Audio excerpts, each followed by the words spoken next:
Hi, this is Ed Rising, and welcome to another edition of Ed's Pop-O-Matic podcast. And we have a guest tonight. Her name is Gail Bajkowski. And did I say that right? Bajkowski. Bajkowski, I'm sorry. Real close. And, tonight we're going to have another one of our discussions on music of the Partridge Family. Tonight's subject will be on the Partridge Family Up to Date album. Which is my sentimental favorite. Gail, how do you feel about the album?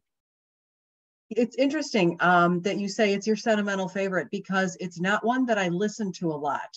In fact, I didn't have it when I was a kid. And I think I know why. When I'm looking at the release dates for most of the Partridge Family albums, I see I tended to get the ones that were released in the fall because I think I got them as Christmas gifts from my family. Yeah, that makes sense. Yeah, so the ones that came out in the spring, didn't necessarily get, but it's a really good album, and it's a really it's an interesting release as a follow-up to the first album, the Partridge Family album, which only came out about 5 or 6 months earlier. Right. Yeah, but again, a lot of good tunes, a lot of good pop tunes, and it seems like overall, the producers kind of they established their direction with that first album, and they kind of continued on with that with the second album, and I think played to the strengths of the first album quite a bit. Yeah, I agree with you on that, and I also seem to take what they did on the first record and then bring David Cassidy more into the front as far as the lead singer is concerned. I happen to like the songwriting on this album. I think that some of the better songwriters are on this record. You have Gary Coffin, who had written for years with Carole King, Jerry Goffin. Yeah. You have Terry Cashman, who wrote She'd Rather Have the Rain. Mm-hmm. You have Tony Romeo has 3 entries here. Of course, Tony Romeo was the songwriter for their big hit, I Think I Love You.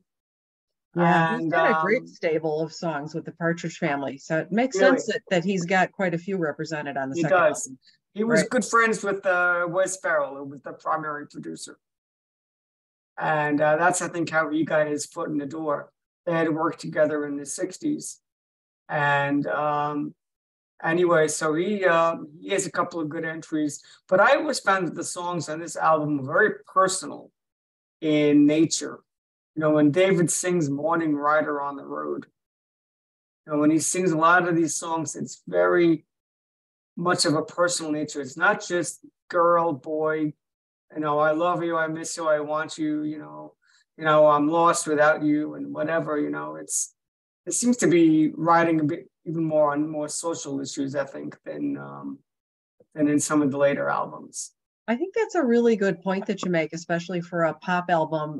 It's thematically a little bit more diverse. You're right. It's not just about, you know, unrequited love or longing. Yeah, there's kind of life things throughout the thing. Yeah, it's a little bit unrequited love. I know a lot about that. It's a popular subject matter, right? Yes, it is. Yes, it is. So like you said, the album was released in the spring. It says here February 1971. I remember it more as an Easter release. Might have been when I might have gotten the album for Easter. Yeah, I think it charted later spring. So I'm not sure what the difference is there in the timing. And I kind of figured maybe we should kind of go through the track listing. Sure. The album leads off with a ballad, which is not often the case with a lot of these pop groups, but I'll Meet You Halfway, lovely, lovely tune by Wes Farrell and Jerry Goffin. It's one of those very personal songs, you know. He's trying to understand what's going on in his relationship, and okay, I'm not going to get my way, so I guess I can meet you halfway. You know, and fairly basic, I guess, but you know, I've always liked it. Yeah, it's a gorgeous, gorgeous song. It really is. Jerry Goffin, I think, at his best. He's really hitting his stride with this one. little bit longer. I notice it comes in at just under 4 minutes, which is, kind of long for a 70s pop tune. Yeah, yeah. And it is an interesting choice to lead off the album because, like you say, it's a little more personal. And this one, it's open to a little bit to interpretation. It's about relationships, but it doesn't necessarily have to be about a romantic relationship. No. It could be about any relationship in your life. In fact, I've seen there's a couple of YouTube videos where Sean Cassidy, David's younger brother, half brother, actually performs this live in a tribute to David after David passed. And it is really touching. It is really beautiful. And it really does give that song kind of a whole new elevation. Yeah, I have heard of it. I've never heard the version. But that's a very good point. One of the things about the song that I've always critiqued about it was the fact that it has at least 3 verses, and they're all the same verses. I mean, again, Goffin is a very good songwriter and all that, but I kind of find it frustrating. I mean, David Cassidy, he sang it, and he tried to sing it a little bit differently each time, but it's essentially the same verse each time. And in later years, when his concert tours, David would, he would ad lib, I guess, some additional lyrics into the song, Okay. But it's a beautiful song. Funny, I didn't notice that it's got that repetition, and that's probably because of David's vocals, because he does change it up a little bit. He's Sure. displays some range there with that song. Yeah, that's interesting. Another thing about David's range, my particular favorite period for the Partridge Family is the first 2 or 3 albums. I liked David's voice when he's quote unquote younger, before his voice is matured, or whatever studio trickery was used. I just think that he sounded much more grounded. He sounded a bit more like this lonely young person with a lot of trying to figure his life out, trying to figure out things. And I don't know if I'm expressing it correctly, but there's a certain vulnerability in his voice. Okay, in kind of an innocence. Days. Yeah. Okay, sure. I really like that. Okay, so You Are Always on My Mind is the second track, and that's a Tony Romeo masterpiece. And it's my favorite song on the album overall. Yeah, that one still sounds good. That one doesn't sound dated to me at all. Kind of timeless. Yeah. Are you a dated type of person as far as you listen to music, you recognize it as a certain era?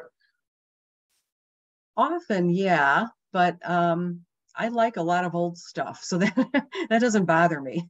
Okay. I talk to a lot of people about different groups, different types of songs, and like Monkees, for instance, right? I know you're a big Monkees fan. And they'll talk about the Pull It album. And the Pull It album is their 80s album, and the 80s sound. And some people get turned off by it just because it's a more synthetic type of production. Right, it's a product of its era. Yeah, exactly. And you have to be okay with that. Yeah. I like it regardless. I mean, that was the way that their songs were produced back then. Right. I couldn't see that in 1986 or 87 when that came out, that they could have gone back to 1966 and made the same record they made 20 years ago. That would never have sold, No, it wouldn't have made sense. And you have to keep in mind too, when they made Pull It, they were middle-aged guys. They were in their 40s. So talk about maturing and losing innocence a little bit, Oh yeah. That's got to be reflected, I think, in the lyrics and the music. So we should do a whole show on the Monkees stuff at some point. That'd be fun. Pull It is a very interesting album. It really is. Yeah. When you think about the time span that must have been recorded, I imagine it was done after they came off their first major reunion tour. And you would think they might have had more time and they Yeah. could have actually taken time to write songs, and as opposed to just grabbing whatever was thrown at them, Yeah, I'm sure there was pressure to get it out quickly. Yeah. Yeah. So you were always on my mind. It's just always been one of my favorite songs. And also was used well in the TV series. Yeah. So that's a big favorite of mine. And then we come to one that is not so much a favorite. And that is Doesn't Somebody Want to Be Wanted? And that was a Wes Farrell and Jim Kritikos, and Mike Criticus, I think. Yeah. Kritikos, yes. Yeah. Yeah. They were kind of the trinity, the songwriting trinity there for a while for the Partridge Family albums. And it's nice. What's nice about this album is that he's got the same writers writing all 11 songs. Yeah, there's real consistency. Three writers essentially that are collaborating, or groups, collaborating teams that are working here. Mm-hmm. The only one that's out of it is Terry Cashman and West. They did She'd Rather Have the Rain, but everybody else, it's pretty much I'll leave myself a little time with somebody else also. But I still contend with what you just said, that they use the same grouping, which kind of made it more of a consistent sound, at least lyrically and musically. Mm-hmm. Doesn't Somebody Want to Be Wanted was the second single for the Partridge Family in the spring of '71. It's not a bad song. As songs go, it had a great hook to it. And I liked the sentiment of it. And I liked the way that it was used in the Partridge Family episode in which Danny Partridge believes he's adopted. Right. And it's actually like a real music video. It is. Yeah. They play this while he's going from family to family, or location to location, trying to figure out where his natural parents are. And so I thought it was used very well. The controversy on the song, of course, is David Cassidy never liked the song because he had to do the spoken part. Yeah. Towards the middle or the end of the song, which I always loved. Oh yeah, do you like it? That's the highlight. Okay. Yeah, there was quite a controversy with that. It took a lot of coaxing, I guess, to get David to do that. And I think even in later years, he said he wasn't happy with it. Said that the song didn't need it, I guess. I remember in concert, he made a whole big to-do about, I don't do this song anymore. Oh. I'm going to do it for you tonight. I've rearranged it, and I've tried to rearrange it again, something like that. And so we're going to do it for you now. But he had to make a whole speech about how he hated the song. I didn't mellow over time, huh? Okay. I don't think David Cassidy mellowed very much over the years. True. The spoken bridge is interesting. It's different. I'm not sure why the producers insisted on that so much, but when you listen to Partridge Family, catalog, what I've noticed recently is a lot of the songs really do have interesting bridges, whether they're sung or whether they're instrumental. They're interesting pieces of music. They really add to the song. Yeah. So that's and it was a huge hit. I mean, I remember that being on the radio for a long time. Yeah. I don't have the chart position in front of me, but based on my faulty memory from 50 some odd years ago. Number 6, I think. Number 6? Okay. Here. Yeah. Okay. Then the next track, I'm Here, You're Here, is another Wes Farrell and Jerry Goffin track. To me, this one kind of grew on me. I didn't like it so much when I was younger. I'm here, you're here. I don't care where you've been before. You're the sweetest thing I ever saw. So it's got a nice groove to it.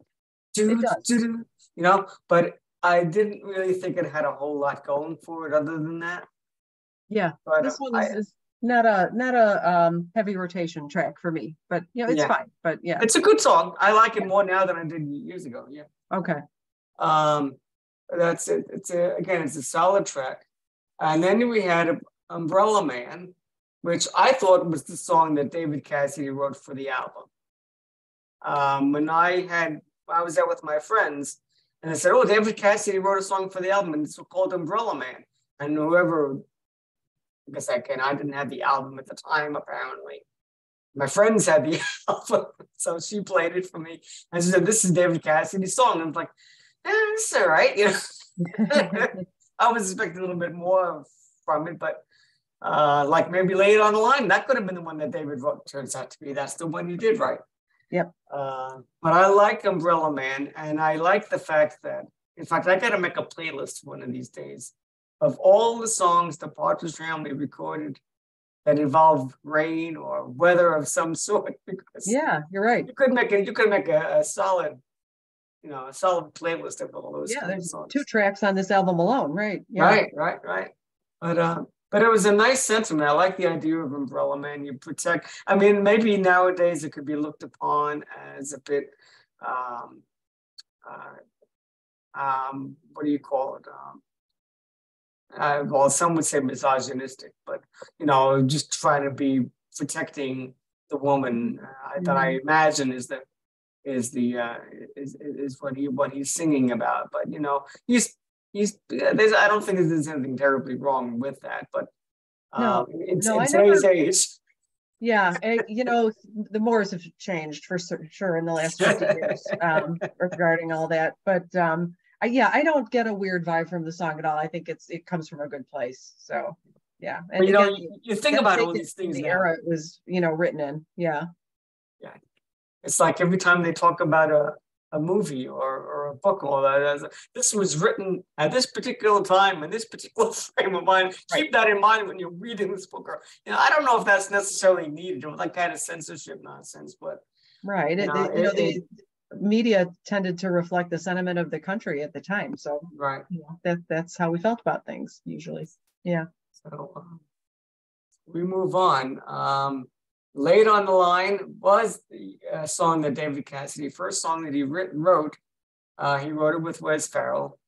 I would love to have heard the process, because you see, Wes has got a lot of songwriting credits here, and he does on most all Partridge Family albums.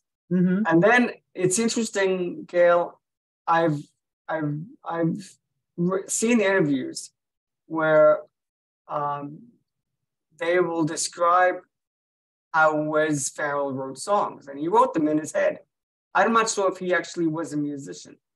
I don't think he was. Yeah, but he had an ear, good ear for music. He had an ear for an idea as to what the song could be. Maybe gave a basic idea around, probably edited a song. So I would imagine that David came into the studio with the song, and then Wes came in and said, "Okay, well, let's try this, let's try that," I always question as to whether Wes Farrell needed to be on and needed his name. All these songs. Yeah, that's been going on for a long time too. But probably. I mean, David was young. He was, I'm guessing, relatively inexperienced when it came to songwriting. So working with somebody like Wes Farrell, no doubt benefited him, quite a bit. So no doubt he got at least some good coaching, I would think, on this tune. Are you familiar with the movie Why Do Fools Fall in Love? It's about rings a bell, but I can't recall it specifically. It's about teenagers. Frankie Lyman and the Teenagers. Okay, and Frankie Lyman had recorded several songs, and the guy that was their producer and manager put his name on everything. Oh, okay. And he didn't write anything. It was, other songwriters. And so I always, in recent years, I mean, that movie came out in the 80s. Okay. And so you watch that, and of course, being as much as I love David Cassidy, the Partridge Family, and the Monkees, and Beatles, and whatever, and all these things, you start thinking about, well, how are these producers?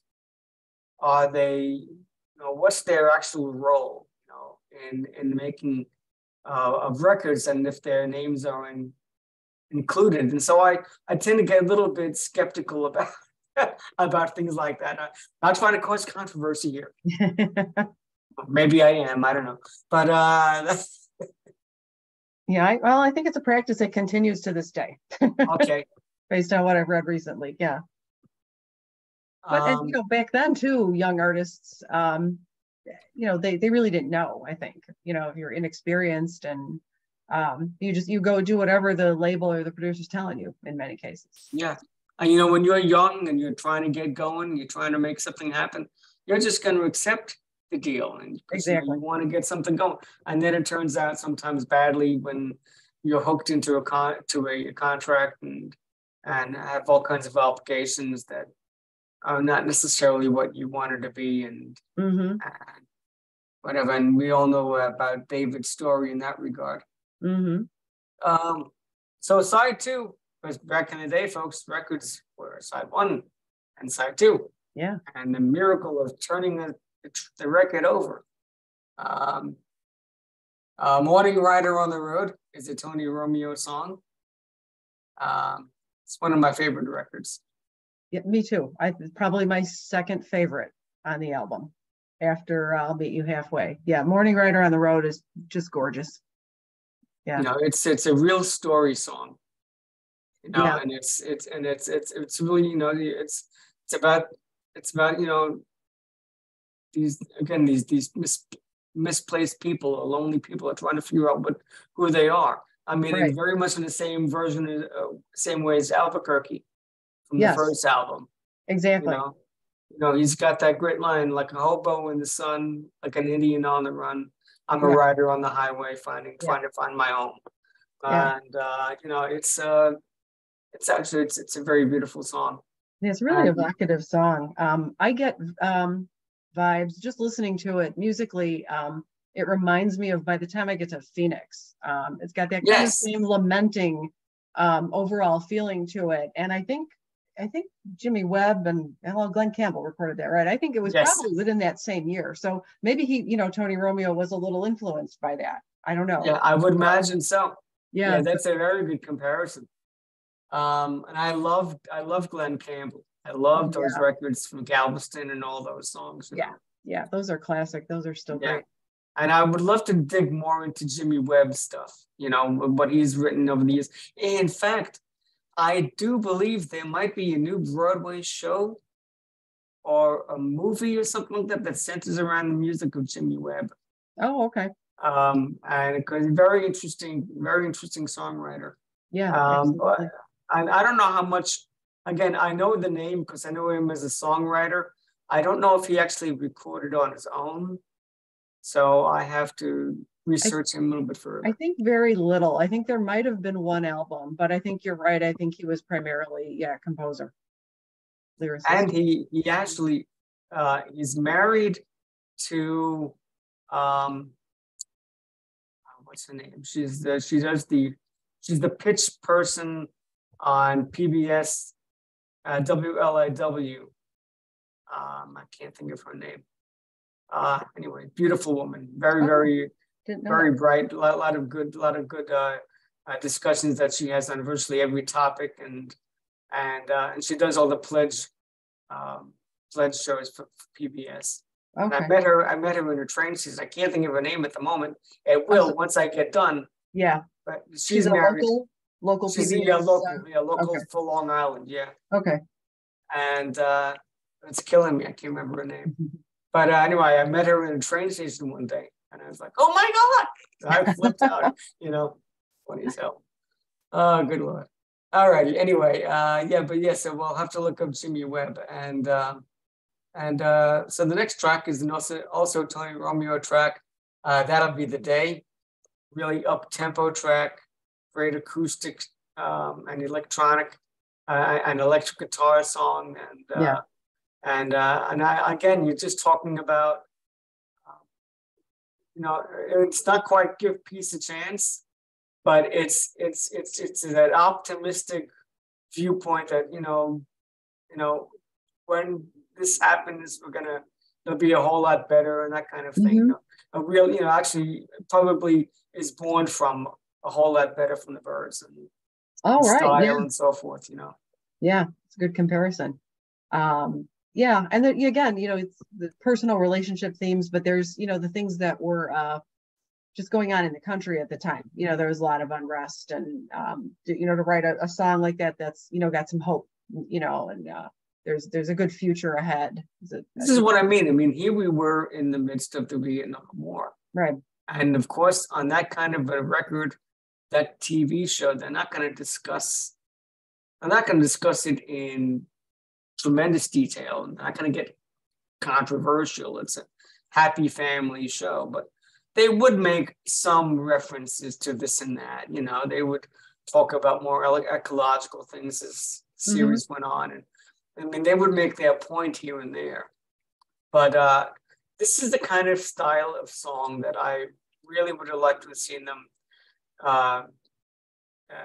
do more often as the music grew through the years. Mm-hmm. So yeah, it is one of my absolute favorites. In fact, I think. Oh, sorry. Go ahead, Ed. No, you go ahead, Gail, please. Oh, there were, I think, 3 songs on here that were recorded earlier in the year, probably part of the last recording session for the first album. I think this was one that was recorded maybe spring of 70. Okay. So, and, there could be, a little bit of notable difference maybe then with, when they came in 6 months later after they knew they had a hit and, they were working on newer stuff. Mm-hmm. It's interesting about when they recorded these albums.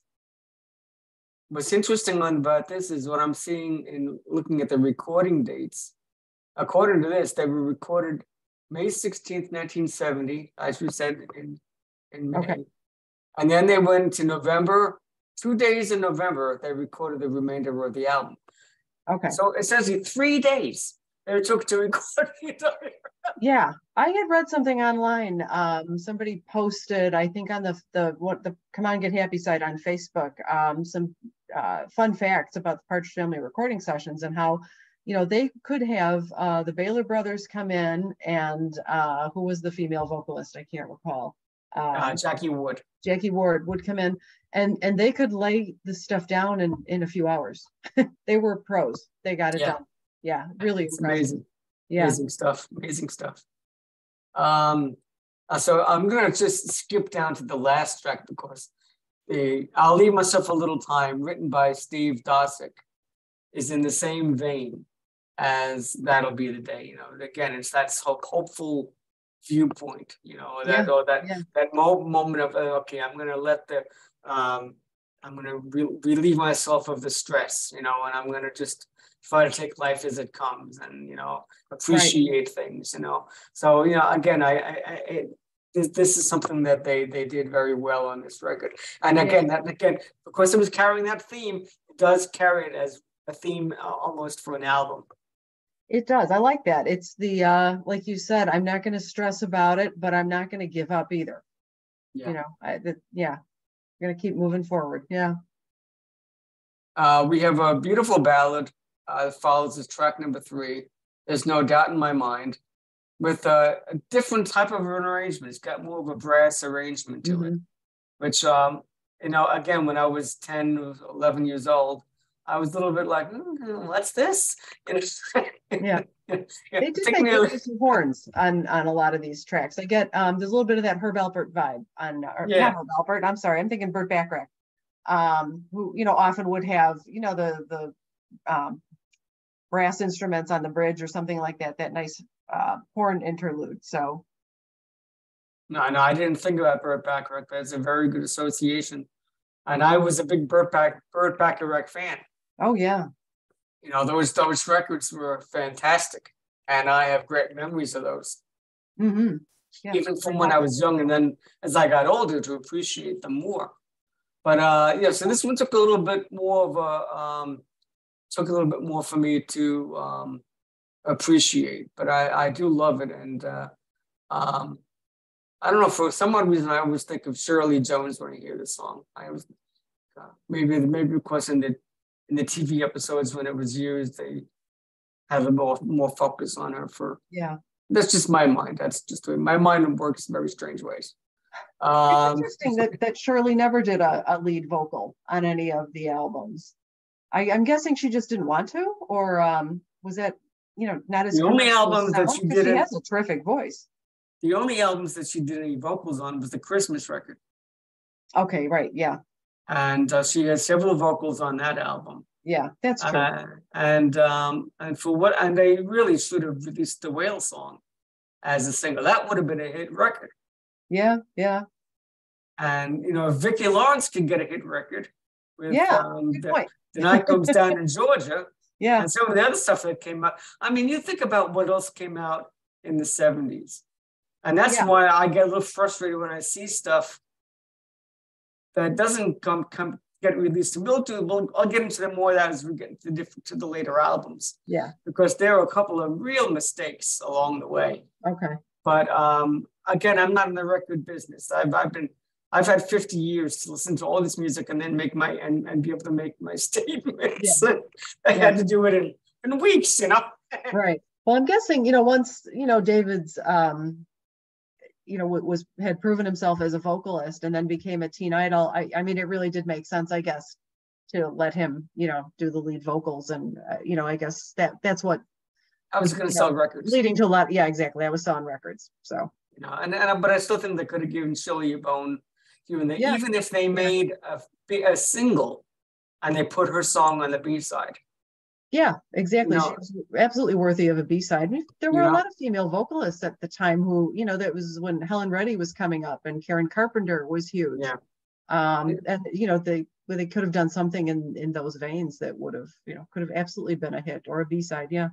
And the funny thing is, I remember when I was a kid thinking of Shirley, she's so old. She's got to be 40 or whatever she was. At the time, maybe she wasn't even 40 yet. Probably. And now I look back on it now, I'm saying, she's not that old. Why the hell would that be such a big deal for a 40-year-old to make a record? And, yeah, true. Yeah, it was a different time, I guess, then. Yeah, I think she just turned 90 recently, so she would have been, 40-ish back in the early 70s. Yeah. Sure. Oh, gosh. That's crazy.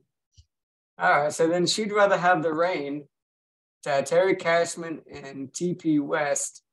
It's certainly one of my favorite Partridge Family songs, but I think could have been a third single from this record.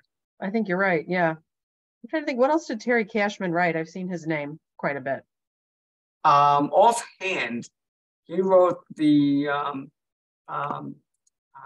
baseball, Talking Baseball. Oh, right. Now, okay. He's probably done a lot of other folk, so I'll have to look him up while we're talking, but that's one of the most famous things he's done. He's written other folk type songs. Okay. Terry Cashman. Yeah, I'm curious. I know other artists recorded him, but I just can't think what, Yeah, let's just take a quick look here. He's still around, I guess.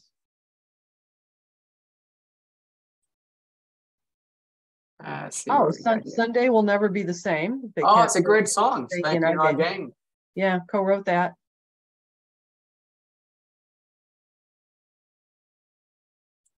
Yeah. So but for love, I'll tumble for you. No, that can't be right. Anyway, yeah. So he's been rather prolific. It's the Only a Woman Like You, Song Man.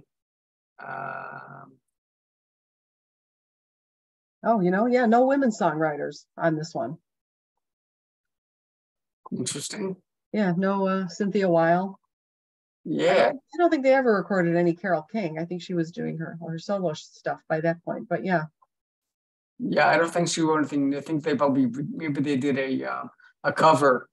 Didn't she write Walking in the Rain?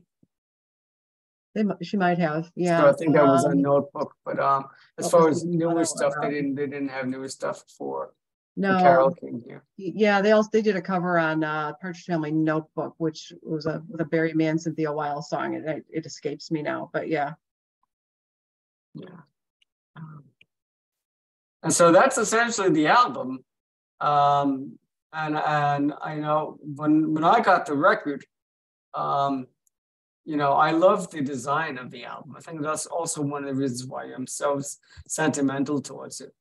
You know, it was this the big, cover. beautiful calendar, multicolored so the Mondrian design, the Partridge Family bus design, You're right. It's quite well off that. Yeah. You know, David Cassidy's picture right there. You know, I got those birth dates memorized in my head for the rest of my life. You know. Oh, those were important back then, and you know, I think it's interesting because the first album, their picture doesn't appear on the front cover at all. I think there's a group shot on the back, but I do think it's really cool to put, you know, each individual's member's photo on there with the birth date. Yeah. I think that overall they did a really creative job with the Partridge Family albums, the designs. There were a couple of them that I feel might have been smoking something or whatever, or doing something, but because there were a couple of weird ideas they had. But you know, still, I mean, it was creative, and they could have just slapped their name on it and said the Partridge Family second album or something like that. You know.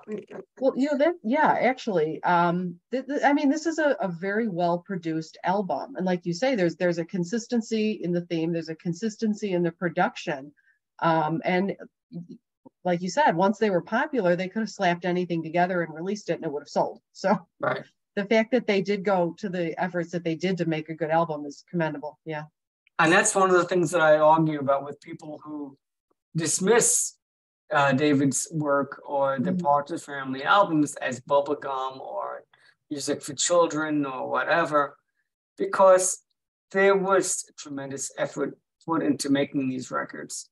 Yeah, and you know, I've you know, you look through these records through the years, and you talk to even to some of the songwriters that have commented over writing some of these songs. There really was real effort involved here, and there was real care. Yeah. I wish Wes Farrell hadn't died so young, that we could actually really chat with him or have something that we could really refer to. Yeah. If you go out to the Come On Get Happy, that's CMONGET, happy.com website. If you go onto that website, there is a treasure trove of interviews that Gail, you mentioned earlier, but my audience should know.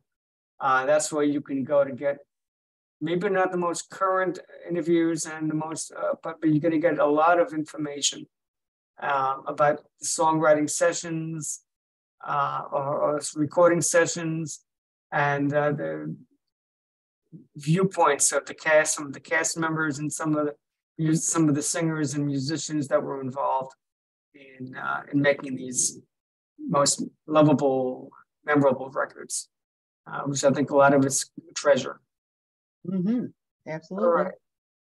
So I want to thank you, Gail, for joining us tonight. Oh, it's my pleasure, Ed. Thank you. And we're going to do a lot more of this. Hopefully, we'll have a few more episodes coming up. Try to get some more guests to come along so we can talk about it some more. Yeah, but, I hope we continue. There's some good albums coming up. I want to talk about. Oh yeah, we got the best one coming up, I think. Yeah, I think so too. And hopefully maybe we even get a couple of special, quote, special guest stars. Whatever. Anyway, look, everybody have a great evening. Thank you for joining Ed's Pop-O-Matic podcast, where everything retro beats anew if you keep it in your heart. And have a good night. Good night.